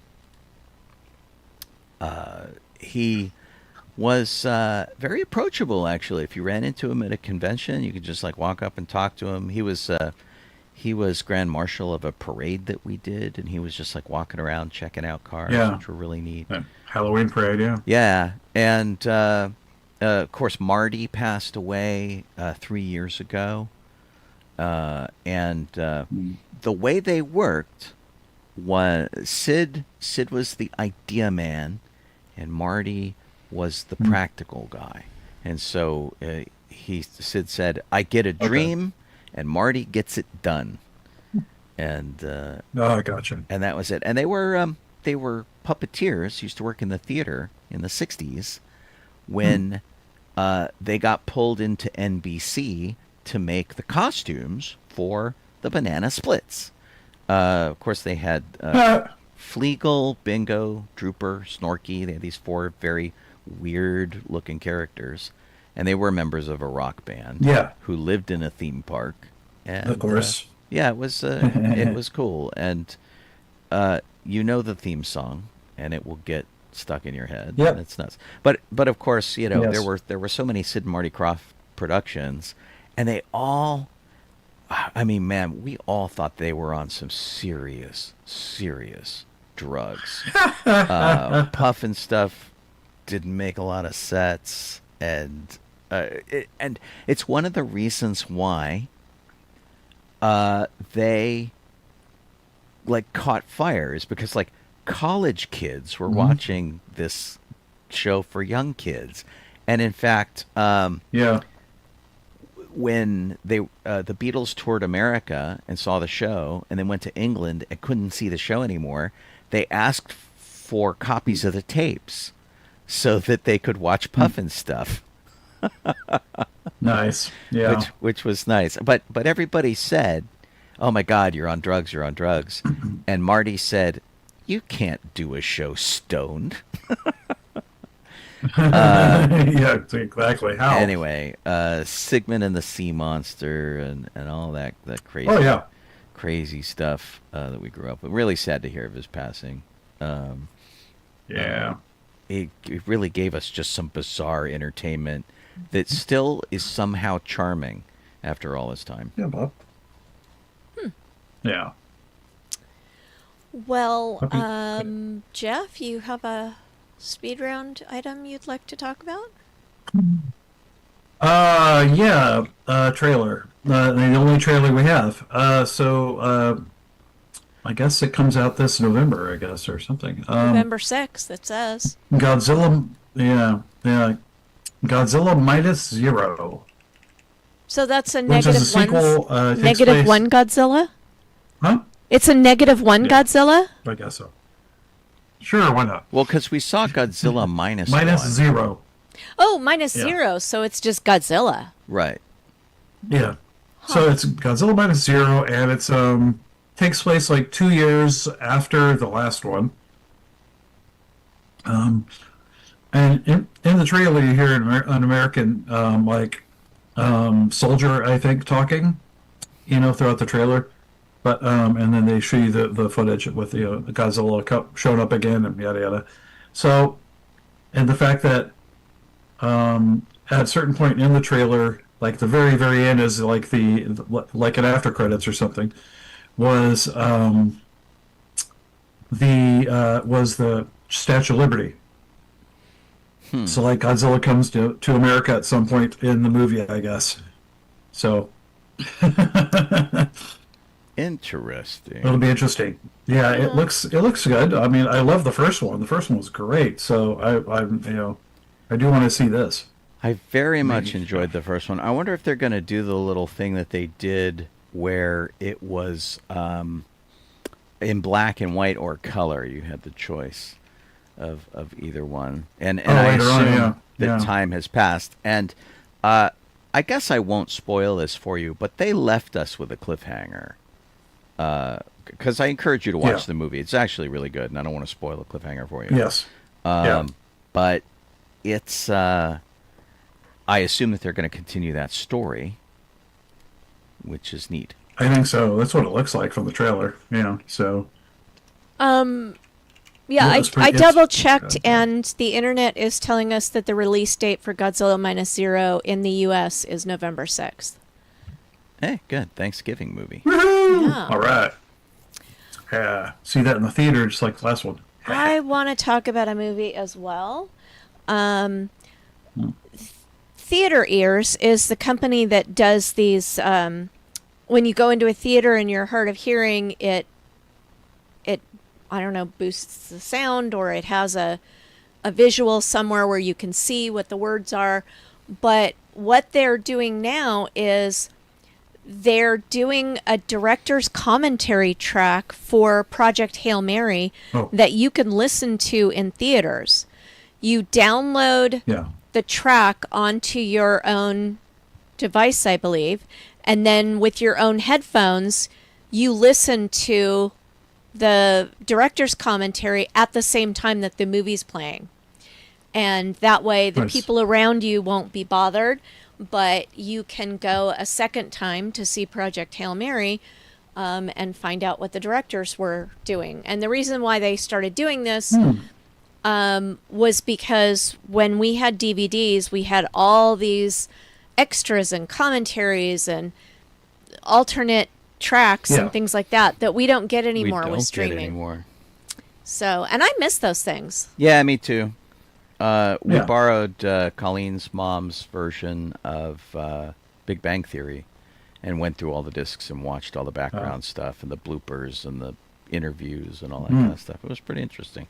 Okay. And it did. It made me miss that kind of thing. It's really too bad like Disney Plus or other streaming services don't just list that as a bonus feature.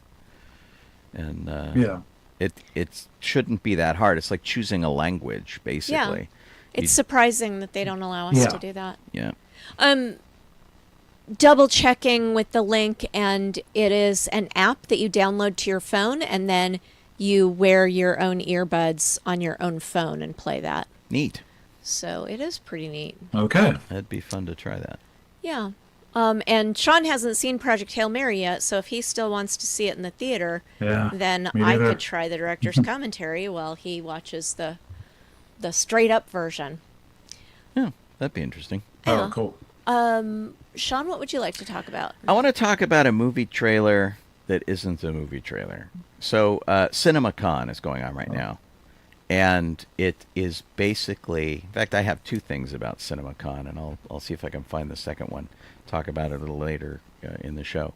But CinemaCon is for cinema exhibitors, and so your favorite theater chain, Alamo, Regal, Cinemark, Pacific, whatever, is there looking at all of the new movies coming out. They're showing it to the press, they're showing it to exhibitors, and getting people excited about what's coming to theaters. And they're doing a lot of panels. They're having celebrities present their films. And one of the films that they presented, which has now been labeled as John Wick with Swords, is the remake of the film Highlander. Now, I absolutely love the original Highlander. It is cheesy in all the best ways. It was such a low budget, but somehow they made it work. And all of the sequels aside, the first film is this perfect little time capsule of like the 1980s and sort of time travel. Absolutely love it. Christopher Lambert is in it. Clancy Brown is in it. Tremendous movie that still has a pretty good rating on like Rotten Tomatoes and things like that.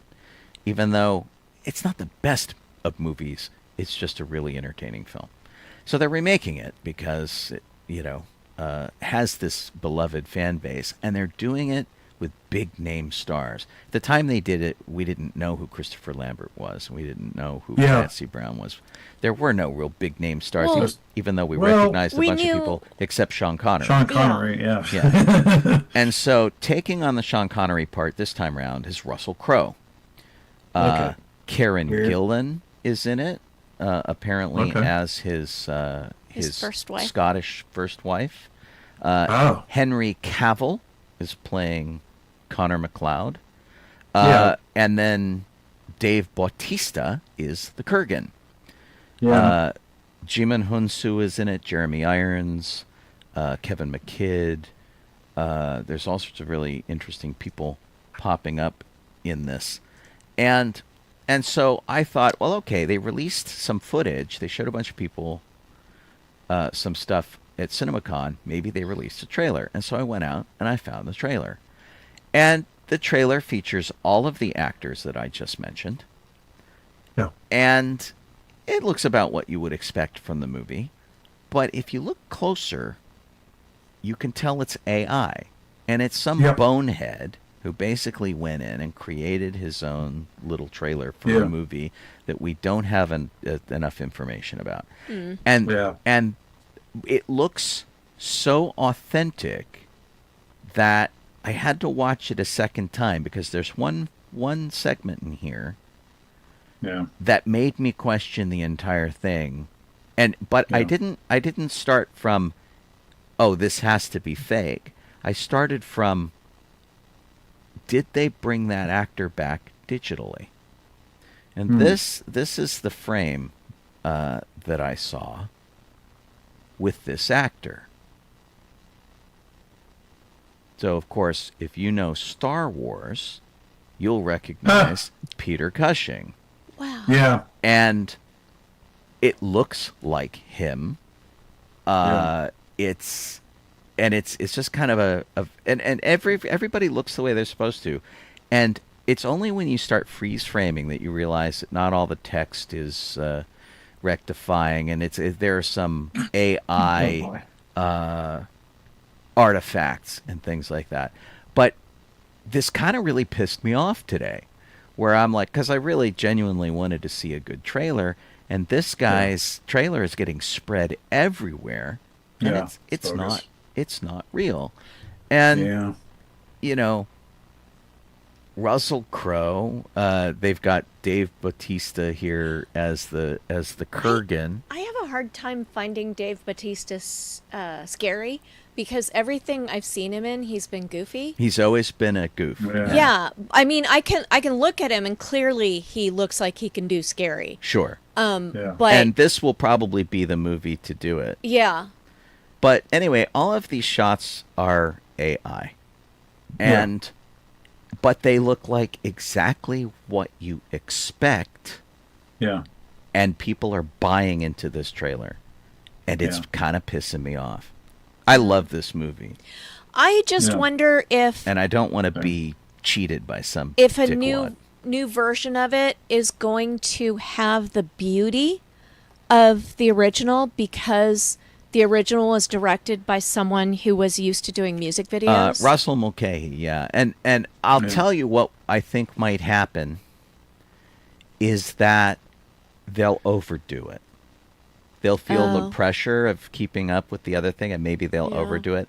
But sometimes we get surprised. Like, we thought Walter Mitty was going to be a complete wash, and it turned out to I be was beautiful. so wrong. Yeah. So, fingers crossed. Let's see what happens. There's a certain charm to the original Highlander because it's dopey.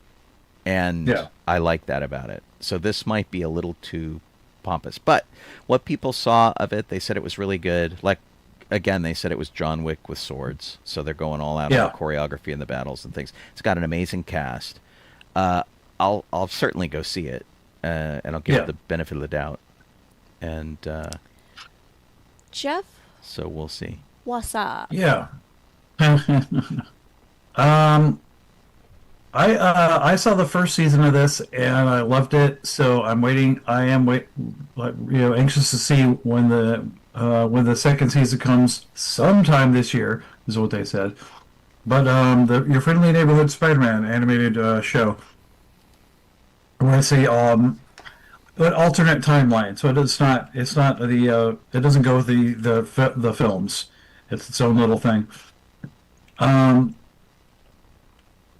I mean, I'm looking forward to it. It's not really the biggest thing is that Gwen Stacy and Venom are supposed to show up in this, but the article is to be honest crap. The article's crap in my opinion because it's like, oh, we just found a post on X and we decided to do an article about it. So I don't like the article itself. But it does tell you that it's coming this year, season 2, Cool. and they're currently still working on part of the season. So Awesome. Sean, could you share the image that I just posted in our chat? I can. Because breaking news, although apparently breaking news was 10 hours ago, but this is the first time I've seen it, is that we have a photo of Princess Leia in the new Batu costume that she'll be wearing. Oh, Yeah. okay. It's from Food at Disneyland. Is that Yep. the? Okay, allow me to throw that over. That's an interesting look. Excuse me. Here you go. I'm excited by this.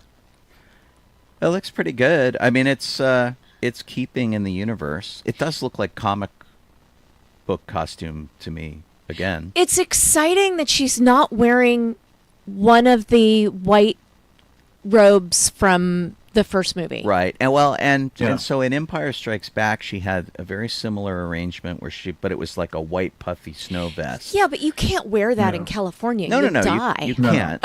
But my point is that this is very in keeping with that. Oh, yeah, And it is. I think it's pretty nice. And because Galaxy's Edge isn't the place, like, I'm thinking of her different costumes. Yeah. So the white puffy one, and then you've got the what she wore in Bespin, Yeah. which is too fancy Right. for what Batu is. Like, not just Yeah. walking through the land, but if she's actually supposed to be someone who is coming to Batu, Yeah. you're not going to Yeah. wear This is fancy clothes. This is also a soldier's Yeah. costume. She's Yeah. got a gun rig. Like it. She's got rank Although- insignia. Will she have a lightsaber?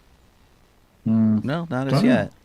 Because, I mean, they do sell a Leia lightsaber. Right. Well, Yeah. and in one of the movies it showed her training with with Luke and stuff. So Yeah. yeah, pretty neat. I'm excited. And she's, as seen here on the screen, she's coming to Disneyland April 29th. So the next time that I go to Disneyland, she will potentially be there. Yeah. At the end of this month they're going to be starting up the Star Wars nights. The 28th of April. yeah. Wow, people And in the that's why. comments do not like this costume. They Oh, bagged okay. on Han Solo too. Oh, yeah. Someone said, I thought Han Solo was bad. ... Yeah. Yeah. Yeah, it was really pretty. I mean, yeah, it's probably like the person that does Snow White, but Yeah. as Leia. Well, there are some really good people who do Padme and things like that. It really depends who's available, and bear in mind too that you'll see many different people play these characters. There's like three Right, or it four won't just be Rays these and things like that. photos. And everybody chooses a favorite. I have a favorite. Kit says this is so comic book. Yeah, completely. Huh. It is totally comic book. Yeah. Sean, what do you want to Oh add my to the gosh! conversation? Hold on a second. I had my thing open, and I think I just lost puppy, it. puppy. Is that your other highlighted item? No, it was another thing about CinemaCon. Because you should get your highlighted item in. Yeah, I guess I should too. So, Yes. Netflix bought the combined works of Roald Dahl to be able to make projects out of them. And the Yeah. first thing they seem to be doing is something called Charlie versus the Chocolate Factory. It is not. Yeah. It is not Charlie and the Chocolate Factory. It is Charlie versus the Chocolate Factory. And so, Willy Wonka has been in jail for blowing up a girl like a blueberry. And he gets out of jail. He goes back to the chocolate factory, and Charlie, as a teenager, and a few other teens, like, assault the chocolate factory. This is the description that I read online. It sounds kind of weird. I'm not sure how this really ties into Roald Dahl per se, but it's almost like, Attack the Block chocolate style. And like, what the heck? So we'll see what happens with it. More details as they arrive, but yeah, it's kind of weird. Yeah. Yeah, it's the CW version of Charlie and the Chocolate Factory, and Yeah, I guess. I mean, I'm sure it'll have all the hot teens, and of course, Yeah. Willy Wonka is gonna be, insane and probably Jokerish. I'm sure. who knows? But yeah, it's the whole verses part of it is kind of crazy, and I think it's animated. Oh, I interesting. Maybe. think they're doing it because Taika Waititi is Wonka, and Kit Connor from Rocket Man is going to be Charlie, And so he's a teenager. It says this Willy Wonka has spent the years since the Golden Ticket contest behind bars for the crime of turning a child into a blueberry. Having served his time, Wonka returns to his factory, determined to add a little sweetness to a bitter world. But one thing stands in his way. Teenager Charlie Paley, no longer Charlie Bucket, and his friends facing eviction. This generation of rotten kids plan to break into the factory, nab a priceless Wonka bar, and save their homes. Okay. The Versus thing is so bizarre. Yeah. And it is by Sony. So basically K-pop Demon Hunters and Into the Spider-Verse is what they're known for these days, animation-wise. So I don't know. We'll have to see. It's going to be bizarre. It reminds me very much of the we've turned Winnie the Pooh into a psycho killer because he's in the public domain. Yeah. So that's kind of nuts. We've got about 5 minutes left. I don't know if either of you have like one more story that you want to cover, or you want to talk about what's coming up. I this do. week. I have one more thing from CinemaCon that I wanted to talk about really quick. Okay. Tom Rothman from Sony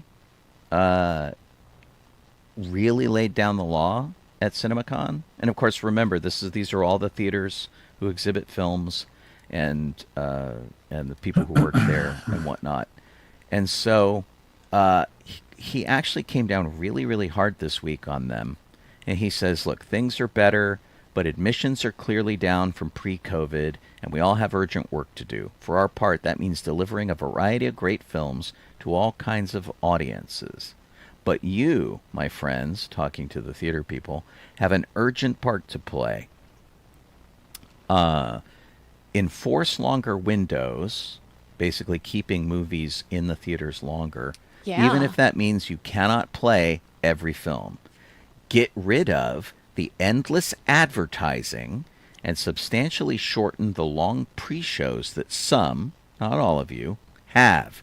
Get off the ad track. And 3, affordability is by far the hardest. Going to the movies must become affordable again. Easy? It's not. It's hard. And business, I know, has been tough. I'm rooting for you because you've been wonderful. And basically he pointed out that people, because you have assigned seats now and you buy your tickets in advance, people just slide in at the last minute and ignore all the pre-show stuff. So they don't even get to see the trailers, and right, then and nobody knows what movies are coming up. A big point for him is he's like, if they're not watching trailers, they don't know what's happening. Not that you can't watch them online, but a lot of people. But you don't know to watch them online. Right. Exactly. Or you get hosed like I did earlier with the Highlander trailer, where some dimwit made one out of AI. Made a fake one. Yeah. Wow. So anyway, it's interesting to see somebody that high in the Sony food chain put his foot down like that. I don't know if people will listen, but basically to have, one of the big film distributors say, we're going to work hard on it, but you guys have to also, is really interesting. Because basically he just ticked off most moviegoers' lists of what they hate about going to the movies. Yep. And said, fix it. So apparently there are a lot of people who are very excited about the possibility that maybe that'll happen. Oh, yeah. Like, because Cinemark by me, they do have that stupid long commercial crap in the beginning, and then it goes to, and that ends, and then it darkens, the theater darkens, and they'll play trailers. So you can still skip all that garbage and just go in there to watch the trailers and the movie. But you have to know when to get there. And if they do 20 minutes of pre-show, how much of that is trailers and how much of it is them going, buy a Coke, go to this car dealership, all the kind of dumb stuff that they keep showing. Here's some TV shows you missed and whatever, Right. Or what's the latest celebrity scandal? Let's talk about that for a while. I don't care about that kind of stuff. I miss the days when they used to just show slides of quizzes. Remember that? Where they would do movie trivia and stuff? That was acceptable. And if it said Coke in the corner, I didn't care. But stop showing me, Super Bowl ads. and stuff like that. I'm like, ugh. Yep. Because you just paid like $30 to get into a movie theater. That didn't lower our ticket cost at all. So why do you have it except to make more money? Yeah. Yeah. Boo. Exactly. Exactly. Ah, grumpy me. Should we close it out? Looks like we're done. I think so. Yeah. All right. Thanks to everybody for hanging out. Lori's still here. Kelly's still here. Kit, of course, Talonthorn, and I saw Dawn not too long ago. So to all you guys, if you're still hanging out on the chat and such, thank you so much for keeping us company tonight. Lara, of course. I don't know why she's sending me a 1-800-CARS-FOR-KIDS thing. I'm going to call her up and because she hates you? sing that to her. I know. It's like really terrible. Good night to Eric, who's hanging out too. To all of you, wherever you happen to be in the world, if you're listening to us on sci-fi.radio, don't forget to go to sci-fi.radio, check out the new website, and see how organized we all are. My show tomorrow, Good Morning Tatooine, will be on at 9 a.m. Pacific Time, 12 p.m. Eastern Time, and we will wrap out the week with music history and fun stuff like that. So please tune in and join me there if you like. And if you're watching us on YouTube or Facebook or Twitch, thank you. As always, thank you to Kit for all the hard work that she does. We're very grateful there.